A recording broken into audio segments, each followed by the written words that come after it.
So, let's begin. MainMan. MainMan. MainMan. MainMan. MainMan. Something for everybody, and everybody for something. All the people that were working for MainMan were unusual. We were loud, ugly Americans, basically.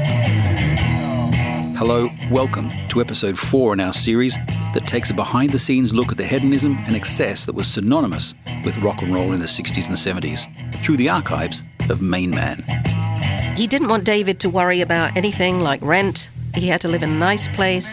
He had to be surrounded by creative people because Tony believed that he was a star and that that's what was necessary to keep him focused. MainMan was a rights management organisation formed by entrepreneur and impresario Tony DeFries that helped to develop the careers of artists including Iggy Pop, Lou Reed, Mick Ronson, Mott the Hoople, Ian Hunter, Mick Ralphs, Dana Gillespie, Amanda Lear, John Mellencamp and David Bowie. It was all tourists, especially in the summer. It was tourist season. All these Swedish girls were flocking to London to come and get an R&B star. So he grew your hair really long. I hope that they recognised you as Keith Relf, in my case. Keith Relf, I thought. I made a better Keith Relf than a Brian Jones. In this episode, we're at home in London with Dana Gillespie, who met David very early on in his career and became one of the original MainMan team that moved to New York City in 1972. Everyone had moved to America. I was the last one from MainMan to actually go because I had to finish up all my commitments. Nobody can imagine what it was like, the way MainMan stormed into New York. I think the address was 45 Park Avenue. It was Park Avenue. I can't remember the number. How weird. And, you know, there were T-shirts, there were stickers, there were posters, there were badges. He did it with such style. And all the people that were working for MainMan were unusual. Bowie had got very excited about Andy Warhol's show called Pork, which had Tony Zanetta, Tony Ingrassia, I think, directed it, Cherry Vanilla. There was Jamie Andrews, Lee Black Childers. I mean, some of them, of course, aren't alive anymore, but this show was wild. It came to England, and Bowie made quite sure, he said, we all have to go and see it. So we all went to see it, and David had anyway bonded with them. DeFries liked them very much, and suddenly he offered them a job as working for MainMan, because, I mean, then they were going to be out-of-work actors from New York. And acting is anyway a dodgy profession. I mean, Vanilla, I love Cherry Vanilla. Vanilla always said, she was being sent in as the PR woman into offices to talk to head of, I don't know, some mega thing in, let's say, RCA. They'd never seen anything like it. I mean, she had scarlet hair, unheard of. Now it's normal. And some cherries tattooed on her chest here, I mean, above the shirt line. So she'd swan in and she looked wild and amazing. All of the people that worked for MainMan were not normal, in a way, in every sense. So the offices were great. It was filled with people, loads of people on the payroll. I mean, somebody had to be paying these bills. Nobody questioned why. I certainly didn't. At this point, David had anyway done Hunky Dory, Man Who Sold the World, then Pin-Ups was done in the Chateau with me and Angie flying in and out to sort of see what was going on, in between me working, of course. I cannot imagine how much it costs to rent, almost ad infinitum, Trident Studios. Any musicians you wanted, you got. The guys that were either working with Bowie than I had, like Rick Wakeman on keyboards, Bobby Keys, who was then the sax player for the Stones. You know, we had great times and we were in Trident. I mean, all that is expensive. All of it sorted by DeFries. We had first-class tickets to go anywhere, plus with our assistants. Bills were all paid. We didn't have to think about anything. And it wasn't just Bowie and I. DeFries had an interest in John Mellencamp. Stevie Wonder came to town, and maybe he was sort of had talks there. He was always doing other stuff, and of course then there was Lou Reed and Iggy Pop. We had license to go wild. I mean, We were young, great looking, all of us, the whole MainMan team, sometimes out of our heads, having a wild time with de Vries calmly, because he never got agitated. He said that's not in his remit to get agitated. I think he'd had very bad asthma as a child and was in hospital for a long time. So nobody ever told him not to do something. So if he wanted to do something, he did it. But you never saw him agitated or angry. He kind of would sway from side to side and kind of work things out. But we'd be forever, all of us going out for dinner somewhere. Bills everywhere, left, right and centre, all picked up and paid for. Angie going out shopping for Britain, getting clothes for David, clothes for me, dress designers were called for.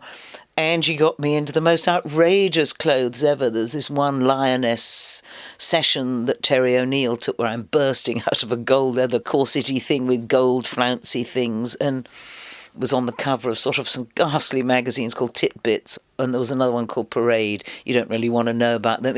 That was the era then, and because I was big busted, I was prime target for all these things. But what I'm saying is that everything was paid for and nobody had to worry, and that was incredible. De Vries gave a party for me at is now called I don't know what it's called now, it was the Hyde Park Hotel, the Mandarin.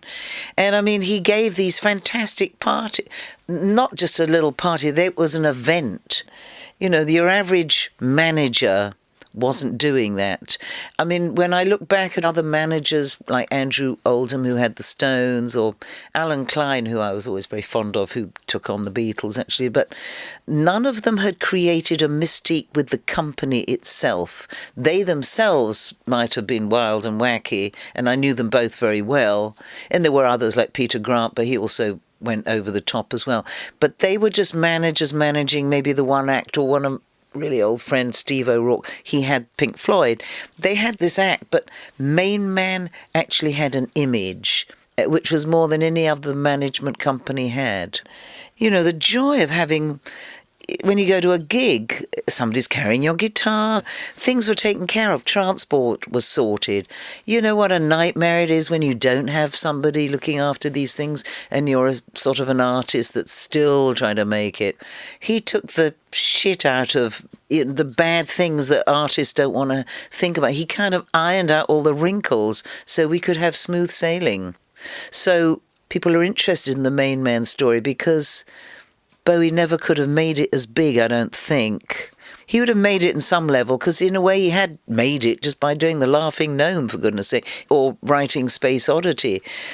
You know, if you've got some talent, it's going to come out anyway. It just depends on how big a splash you're going to make in the pond.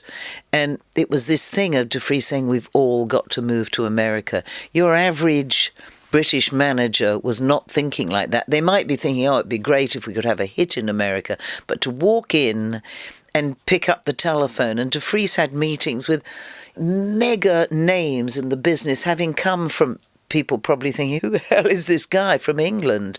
And, you know, David wasn't loved the moment he landed in America. He still had to fight for his identity. And, you know, somebody rushing around looking a bit kind of over the top, or maybe his Ziggy Stardust outfits. It wasn't an instant hit in America, but because of De Vries's perseverance, it became something to be cherished.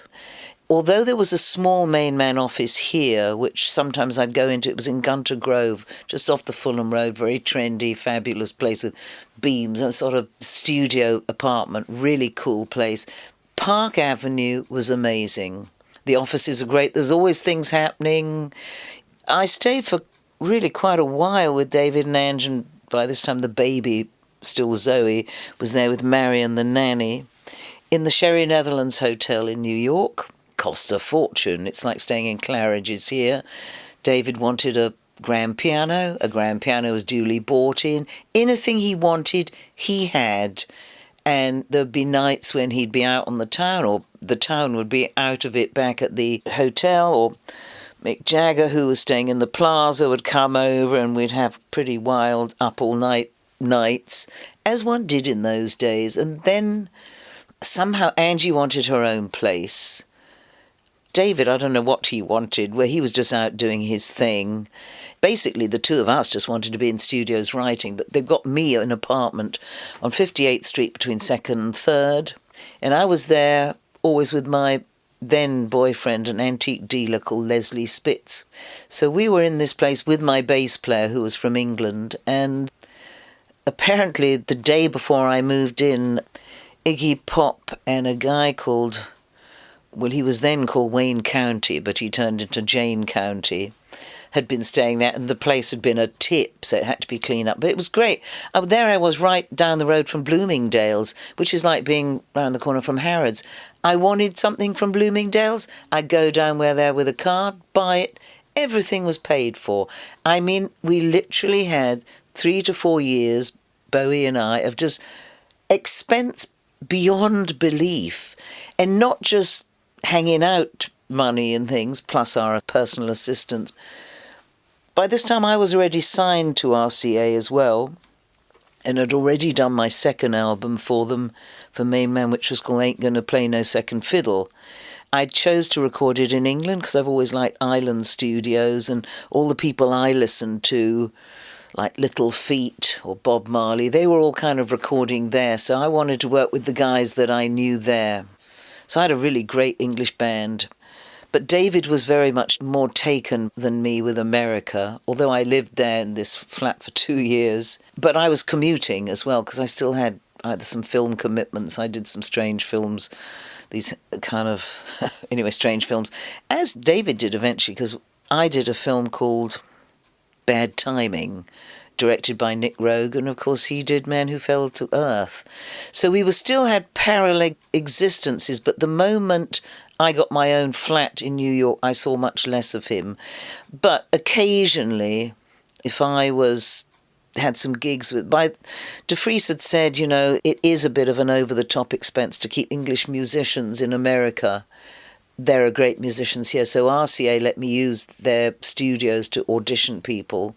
I had one of the greatest drummers in the world called Simon Phillips. He was in my band. In fact, I took him with me from Jesus Christ Superstar. He was only 16. The trouble's to kind of get a 16-year-old boy to come to America where they don't let you in a bar till you're 21, but we did gigs with him. He was great. He was in the band for about a year. And again, he's a very good example. De Vries said to Simon Phillips, who then went on to play with Toto and The Who and just everyone, "What do you want?" He said, "I want an Octoplus." Now, that was one of the most expensive drum kits you could get, 8 drums. De Vries said, "No problem. Everything that we wanted, we had." And the same went for Bowie too.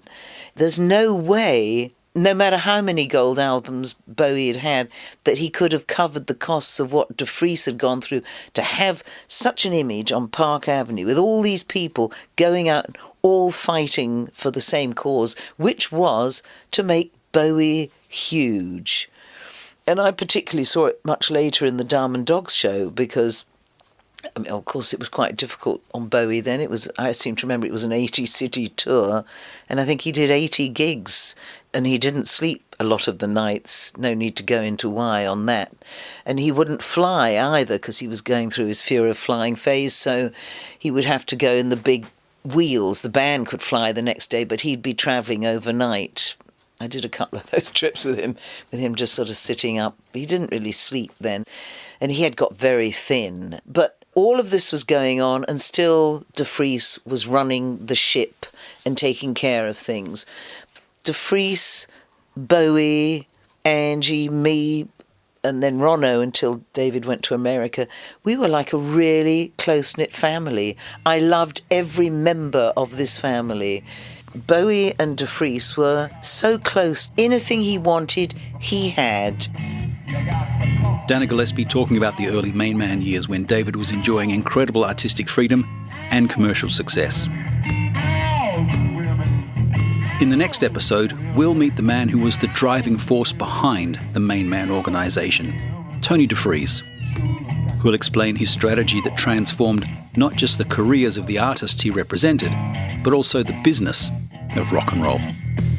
Please hit subscribe to make sure the next episode arrives via your chosen podcast provider, and you can also check out the other episodes in this series.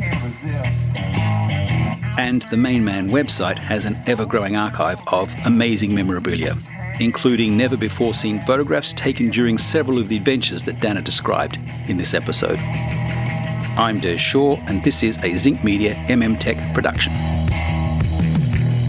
Thanks for listening.